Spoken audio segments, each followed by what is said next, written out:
Hello friends, welcome to my channel. Friends, इस video में आप लुसेंट जवाहर नवोदय विद्यालय का चैप्टर 10 लाभ और हानि का एग्जाम्पल का कुल 6 प्रश्न है। उसमें 6 प्रश्न को आपको हल कराएंगे और वीडियो को पूरा देखिए। तो इसमें कुछ प्रश्न है जो भाव वाला है, उसको अच्छे से समझाएंगे ताकि इस प्रश्न में आप लोग को 100% कन्फ्यूजिंग होता है, आज के बाद से कन्फ्यूजिंग नहीं होगा।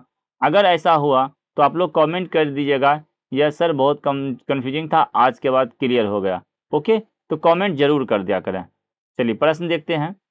प्रश्न है, रमेश ने एक ट्रांजिस्टर 500 रुपये में खरीदा और 550 रुपये में बेच दिया, उसे कितना प्रतिशत लाभ हुआ? तो देखिए, लाभ का फॉर्मूला होता है लाभ प्रतिशत बराबर लाभ गुना 100 और बटा क्रय मूल्य।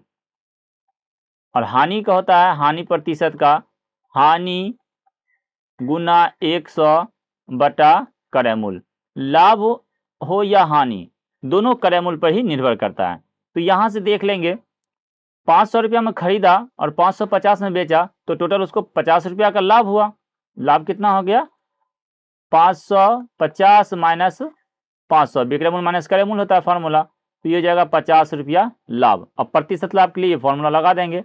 तो प्रतिशत लाभ के लिए लिखेंगे लाभ गुना 100 बटा क्रय मूल्य। क्रय मूल्य कितना है? 500 रुपया। सिंपल है। तो ये 0 0 डबल कट जाएगा, एक 5 से यहाँ काटेंगे, 5 दे 50, बराबर हो जाएगा 10%। 10% इसको लाभ होगा। ऑप्शन नंबर बी करेक्ट हो गया। चलिए अगला प्रश्न देखिए।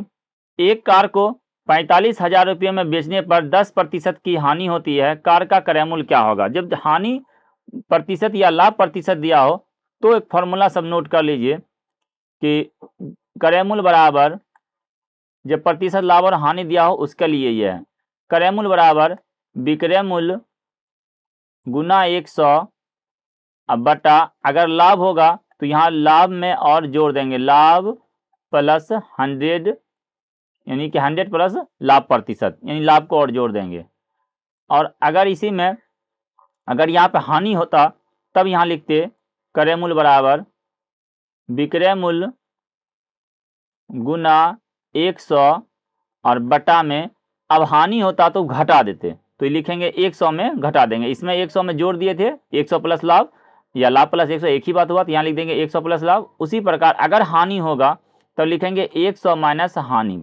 समझ गए? वो प्रतिशत में दिया रहेगा हानि प्रतिशत, तो यहाँ पे लिख देंगे। तो यहाँ देखिए क्रय मूल्य पूछा है और यहाँ पे हानि हो रहा है, तो यहाँ पे लिखेंगे क्रय मूल्य बराबर, इस सूत्र का यूज करेंगे, तो बराबर लिखेंगे विक्रय मूल्य। विक्रय मूल्य है 45,000 गुना 100 माइनस 100, अब माइनस हानि कितना दिया है? 10%। तो अब यहाँ पे 90 लिख सकते थे, क्योंकि आपको समझाना है इसलिए हम यहाँ पे लिखे, बाकी आप बनाने वक्त यहाँ 90 लिख दीजिएगा। तो ये जगह 45,000 गुना 100 बटा 90, एक शून्य यहाँ से काट देंगे, 45 से काटेंगे भाई 9 में, इसको 9 पचे 45, ये 500 हो जाएगा। तो 5 पे 4 शून्य, ये आंसर हो जाएगा 240, यानी कि 50,000। ऑप्शन नंबर ए इसका राइट होगा। उसको खरीदा था 50,000 में, बेचा 45,000 में, तो उसको 10% का हानि हो गया।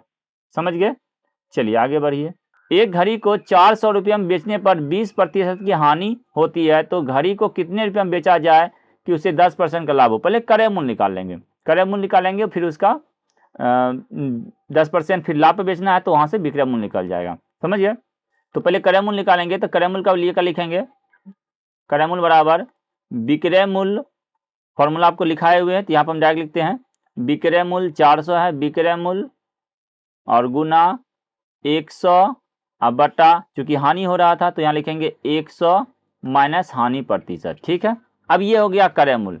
अब 10% लाभ पर बेचना है, तो लाभ के लिए फॉर्मूला होता है विक्रय मूल्य बराबर, अब बताते हैं यहाँ पर, विक्रय मूल्य बराबर फॉर्मूला होता है क्रय मूल्य इंटू 100 प्लस, अगर लाभ हो तो यहाँ लिखेंगे लाभ प्रतिशत अब बटा 100। इसी में अगर यहाँ पे हानि होता तो यहाँ लिखते विक्रय मूल्य बराबर क्रय मूल्य इंटू 100 माइनस हानि अब बटा 100। अब चूंकि यहाँ पर लाभ पे बोला बेच रहा है, तो क्रय मूल्य तो पता चल गया हमको, इस सूत्र काटेंगे नहीं, क्योंकि आगे बनाना है तो काटेंगे नहीं।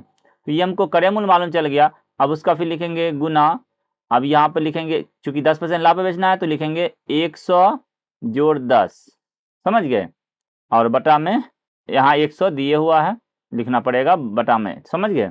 तो चूंकि ये हल करेंगे और फिर इसका निकालेंगे। अब देखिए सिंपल है, एक दो बार बनाइएगा तो समझ में आ जाएगा। 400 गुना 100 बटा यहाँ पे 80 गुना 110 बटा 100। 100 कट जाएगा, 10 कट जाएगा, 8 पचे 40, ये हो जाएगा 555। समझ गए, ऑप्शन नंबर डी करेक्ट होगा।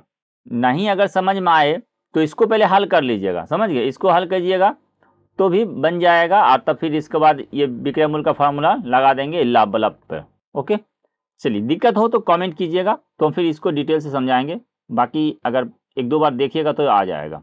चलिए, 1 रुपया में 6 संतरे खरीद कर 20% लाभ के लिए 1 रुपये में कितने संतरे बेचे जाएंगे। देखिए इस प्रश्न को आपको हल करने से पहले हम आपको इसका अगला प्रश्न हल करते हैं, तो आपको ये प्रश्न एकदम ईजी समझ में आ जाएगा, और नहीं तो फिर एक में कन्वर्ट कीजिएगा, फिर भाग देना पड़ेगा, समय लगेगा। तो पहले इसका 5वां देख लीजिए, उसके बाद इस पर आएंगे तो देखिए कितना आसानी से बन जाएगा। चलिए 5वां प्रश्न देखते हैं।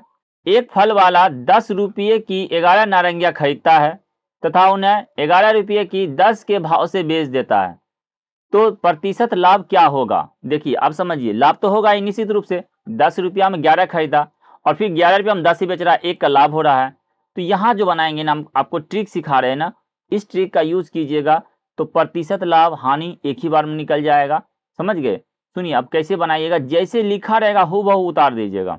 जैसे लिखा है 10 रुपया है ना, यहाँ पर रुपया है, 10 रुपया की 11 नारंगी, उसके बाद यहाँ लिखा है 11 रुपया की 10 नारंगी के भाव से बेच दिया, ये लिख देंगे। उसके बाद अब थोड़ा सा ध्यान देंगे कि अगर यहीं पर सेम यही रहेगा, हो सकता है कभी लाभ हो, नहीं तो अलग अलग याद रखिएगा, लाभ के लिए अलग, हानि के लिए अलग, तो फिर कितना याद रख पाइएगा। ट्रिक अगर याद रखिएगा तो हजारों ट्रिक है, हजारों ट्रिक ये याद नहीं रख पाइएगा, तो इसलिए जो मेन है उसको याद रखिए जो दोनों पपला हो जाए, इसलिए इसको दोनों पपला हो जाएगा। देखिए कैसे, यहाँ से पहले ये ध्यान दीजिएगा, पहला काम होगा कि यहाँ से क्रॉसिंग गुना करेंगे, पहला काम, फर्स्ट काम होगा क्रॉसिंग गुना यहाँ से करेंगे, सेकेंड काम होगा फिर यहाँ से क्रॉसिंग गुना करेंगे, समझ गए। तब सेकेंड बार में यहाँ से क्रॉसिंग गुना करेंगे, ये सेकेंड बार होगा, ठीक। चलिए अब यहाँ पर लिखते हैं, अब लाभ या हानि ऑटोमेटिक हो जाएगा, ये दोनों के लिए हो जाएगा। देखिए एक ही सूत्र में दोनों काम हो, लाभ या हानि प्रतिशत। तो देखिए कैसे लाभ समझेंगे, कैसे हानि, वो भी बता रहे हैं। पहले यहाँ देखेंगे, तो इसको बनाएंगे तो सबसे पहला काम इधर से क्रॉसिंग गुना करेंगे, यहाँ लिखेंगे 11 गुना 11, यहाँ तो सेम है ना, हो सकता है यहाँ 10 रुपया में 12 लिखा रहे, यहाँ 15 रुपया में 20 लिखा रहे, ऐसा भी रहता है, तो इसलिए हम इसको आपको डायरेक्ट सिखा दिए। तो इसको क्रॉसिंग गुना करेंगे, फिर लिखेंगे -10 गुना 10, अब बटा में फिर इसी को लिख देंगे, समझ गए, सेकेंड वाला को ही फिर लिख देंगे 10 गुना 10, और यह चूंकि प्रतिशत में निकालना है तो 100 से गुना कर देंगे। अब अगर इस वैल्यू, इसका वैल्यू अगर निगेटिव आए तो हानि हो जाएगा, और पॉजिटिव आए तो लाभ हो जाएगा, बात समझे। तो देखिए कितना आसान था, और ये जब सीख जाइएगा ना तो इतना लिखना भी नहीं पड़ेगा, डायरेक्ट लिखेगा 11 गुना 11 121, और 10 गुना 10 100, तो यहाँ पर डायरेक्ट लिख दीजिएगा आप 21, अब बटा में 10 गुना 10 100, और फिर 100 से गुना यहाँ कर देंगे। जब सीख जाइएगा तो बस इतना ही, यहीं पे ये सब कुछ नहीं लिखना पड़ेगा आपको, 100 कट जाएगा, बराबर जाएगा 21। अब चूंकि ये मान निकला है पॉजिटिव, तो पॉजिटिव निकला है तो ये लाभ होगा, बात समझे। वैसे भी यहाँ लाभ पूछा था, यहाँ पे लाभ होगा, लेकिन आपको हम सिखा दिए एक ही में। अगर यहाँ पे निगेटिव निकलता, माइनस निकलता, तो ये हानि में कन्वर्ट हो जाता। ओके, ये आपका हो गया 21%। अब आपको हम उस प्रश्न पर चलते हैं, 5वां प्रश्न। देखिए आपको कितना आसान समझ में आएगा। देखिए क्या कहा, 1 रुपया में 6 संतरे खरीदता है, तो 1 रुपया में 6 संतरे खरीदा, फिर उसको 1 रुपया में कितना संतरे बेचेगा, मान लेते हैं 1 संतरा बेचेगा, तो उसको कहा है 20% लाभ होना चाहिए ना, तो 20 के बराबर कर देंगे। तो अभी बताए थे क्रॉसिंग गुना करेंगे इधर से, तो पहले इधर से 6 कम 6 हो जाएगा, और फिर इधर से गुना करेंगे तो x को 1 से गुना करेंगे तो x से होगा। अब बटा में क्या बताए थे, फिर इसी को गुना करना है, समझ गए ना, सेकेंड स्टेप में फिर x लिख देंगे, और ये बराबर हो जाएगा 20 का। और चूंकि यहाँ पर 100 लिखेंगे क्योंकि प्रतिशत है, तो यहाँ पर 100 लिखेंगे, अब बराबर 20। देखिए निकल गया आंसर। तो अब इसको काटेंगे, तो इसको जब गुना करेंगे तो ये जाएगा 100 को ये दोनों गुणाम हो जाएगा ना, तो ये हो जाएगा 600 माइनस 100 x बराबर 20x।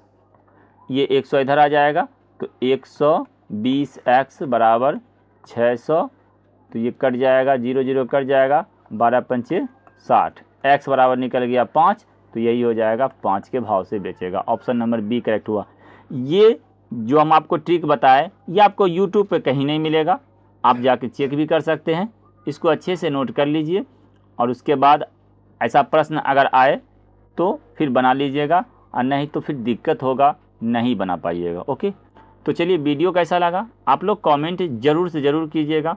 अगर थोड़ा सा भी अच्छा लगा होगा तो अपने दोस्तों में भी शेयर कर दीजिएगा, साथ में लाइक और सब्सक्राइब तो कर ही दिए होंगे। ओके, तो चलिए वीडियो देखने के लिए धन्यवाद।